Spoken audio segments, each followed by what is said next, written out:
ನಮಸ್ಕಾರ. ವಿಶೇಷ ಕಾರ್ಯಕ್ರಮಕ್ಕೆ ಸ್ವಾಗತ. ನಾನು ಪೂರ್ಣಿಮಾ. ಬಾಗಲಕೋಟೆಯಲ್ಲಿ ಎಚ್ಡಿಕೆ ಬಿಎಸ್ವೈ ರಣಕಹಳೆ, ಕೈನಲ್ಲಿ ತಳಮಳ. ಬಹಿರಂಗ ಪ್ರಚಾರಕ್ಕೆ ನಾಳೆ ಕಡೆ ದಿನ. ಕೊನೆ ದಿನದಲ್ಲಿ ಸಾಕಷ್ಟು ಶತಾಯಗತಾಯ ತಮ್ಮ ಅಭ್ಯರ್ಥಿಗಳನ್ನ ಗೆಲ್ಲಿಸಿಕೊಳ್ಳೇಬೇಕು ಅಂತ ಹೇಳಿ ಬಿಜೆಪಿಯಿಂದ ಘಟಾನುಘಟಿ ನಾಯಕರುಗಳ ಭರ್ಜರಿ ಪ್ರಚಾರ ಆಗ್ತಾ ಇದೆ. ಅಖಾಡಕ್ಕೆ ಎಚ್.ಡಿ. ಕುಮಾರಸ್ವಾಮಿಯವರ ಎಂಟ್ರಿ ಆಗಿದೆ. ದಳಪತಿಯ ಎಂಟ್ರಿ ಬಿಜೆಪಿ ಅಭ್ಯರ್ಥಿಗಳಿಗೆ ಆನೆ ಬಲ ಅಂತ ಹೇಳಿದ್ರು ಕೂಡ ತಪ್ಪಾಗೋದಿಲ್ಲ. ಬಾಗಲಕೋಟೆ, ದಾವಣಗೆರೆಯಾದ್ಯಂತ ಜೆಡಿಎಸ್ ಬಾವುಟಗಳು ಕೂಡ ರಾರಾಜಿಸ್ತಾ ಇದೆ. ಎಚ್.ಡಿ. ಕುಮಾರಸ್ವಾಮಿಯವರು ದಾವಣಗೆರೆಯಲ್ಲಿ ಶ್ರೀನಿವಾಸ ದಾಸಕರಿಯಪ್ಪ ಅವರ ಪರ ಕೂಡ ಅಬ್ಬರದ ಪ್ರಚಾರವನ್ನ ಮಾಡಿ, ಬಾಗಲಕೋಟೆಯಲ್ಲಿ ವೀರಣ್ಣ ಚರಂತಿಮಠ ಅವರ ಪರ ಅಬ್ಬರದ ಪ್ರಚಾರವನ್ನ ಮಾಡ್ತಾ ಇದ್ದಾರೆ. ಅವರಿಗೆ ಸಾಥ್ ಕೊಟ್ಟಿರೋದು ರಾಜಾ ಹುಲಿ ಬಿ.ಎಸ್. ಯಡಿಯೂರಪ್ಪ ಅವರು. ಇಬ್ಬರು ಕೂಡ ಮಾಜಿ ಸಿಎಂಗಳು, ಅದರಲ್ಲೂ ಕೂಡ ದೋಸ್ತ್ಗಳು. ಇಬ್ಬರ ಸಪೋರ್ಟ್ ಇದೆಯಲ್ಲ ಬಾಗಲಕೋಟೆಯಲ್ಲಿ. ಬಿಜೆಪಿ 100ಕ್ಕೆ 100% ವಿನ್ ಗ್ಯಾರಂಟಿ ಅಂತ ಹೇಳಿ ಅಲ್ಲಿಯ ಗ್ರೌಂಡ್ ರಿಪೋರ್ಟ್ ಹೇಳ್ತಾ ಇದೆ. ನಿನ್ನೆ ರಾತ್ರಿ ಕೂಡ ದೊಡ್ಡ ಮಟ್ಟದಲ್ಲಿ ಸಭೆಯಾಗಿದೆ, ಕಾರ್ಯಕ್ರಮ ಆಗಿದೆ. ಇಬ್ಬರು ಘಟಾನುಘಟಿ ನಾಯಕರುಗಳ ಎಂಟ್ರಿ ಬಿಜೆಪಿ ಅಭ್ಯರ್ಥಿ ವೀರಣ್ಣ ಚರಂತಿಮಠ ಅವರಿಗೆ ದೊಡ್ಡ ಮಟ್ಟದಲ್ಲಿ ಬಲ ಅನ್ನೋದ್ರಲ್ಲಿ ಎರಡು ಮಾತಿಲ್ಲ.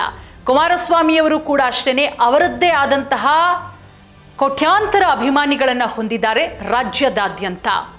ಕುಮಾರಸ್ವಾಮಿಯವರು ಸಿಎಂ ಆದಂತಹ ಟೈಮಲ್ಲಿ ಅವರು ಮಾಡಿದಂತಹ ಅಭಿವೃದ್ಧಿ ಕೆಲಸಗಳೇ ಇದೆಲ್ಲದಕ್ಕೂ ಸಾಧ್ಯ.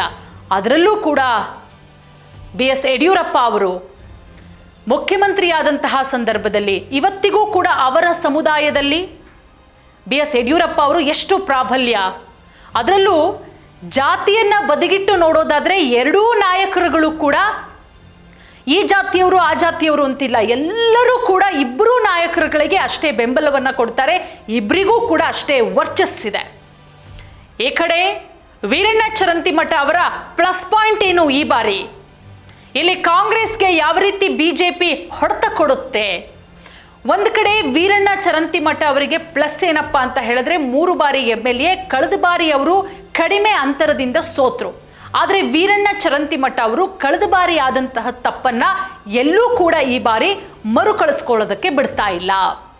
ಏನಂತ ಹೇಳಿದ್ರೆ, ಕಳೆದ ಬಾರಿ ಒಂದಷ್ಟು ಮೈನಸ್ಗಳನ್ನ ಮಾಡ್ಕೊಳ್ತು ಬಿಜೆಪಿ. ಆದರೆ ಈಗ ಬಿಜೆಪಿ ಜೊತೆಗೆ ಮೈತ್ರಿ ಜೆಡಿಎಸ್ ಇರೋದ್ರಿಂದ ಜೆಡಿಎಸ್ಗಿರುವಂತಹ ಓಟು ಕೂಡ ಬಿಜೆಪಿಗೆ ಬರುತ್ತೆ. ಅದರ ಜೊತೆಗೆ ಕುಮಾರಸ್ವಾಮಿಯವರು ತಮ್ಮದೇ ಆದಂತಹ ವರ್ಚಸ್ಸನ್ನ ಇಟ್ಕೊಂಡಿದ್ದಾರೆ. ಅದು ಬಿಜೆಪಿ ಅಭ್ಯರ್ಥಿಗೆ ದೊಡ್ಡ ಮಟ್ಟದಲ್ಲಿ ಪ್ಲಸ್ ಆಗುತ್ತೆ.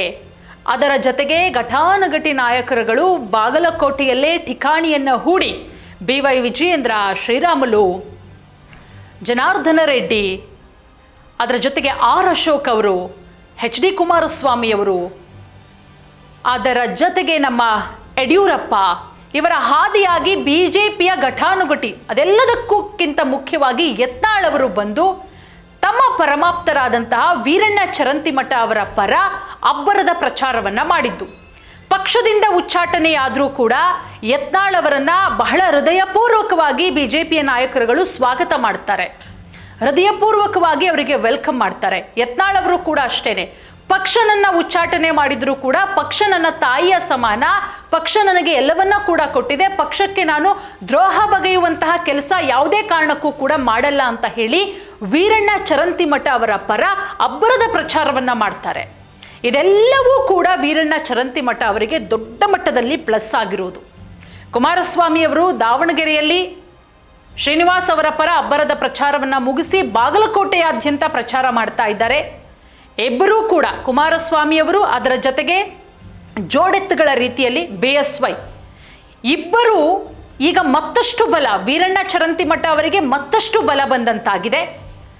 ಉಮೇಶ್ ಮೇಟಿ ಅವರನ್ನ ಸೋಲಿಸಲೇಬೇಕು ಕಾಂಗ್ರೆಸ್ ಅಭ್ಯರ್ಥಿಯನ್ನ ಅಂತ ಹೇಳಿ ಶತಾಯಗತಾಯ ಪ್ರಯತ್ನ ಪಡ್ತಾ ಇರೋದು.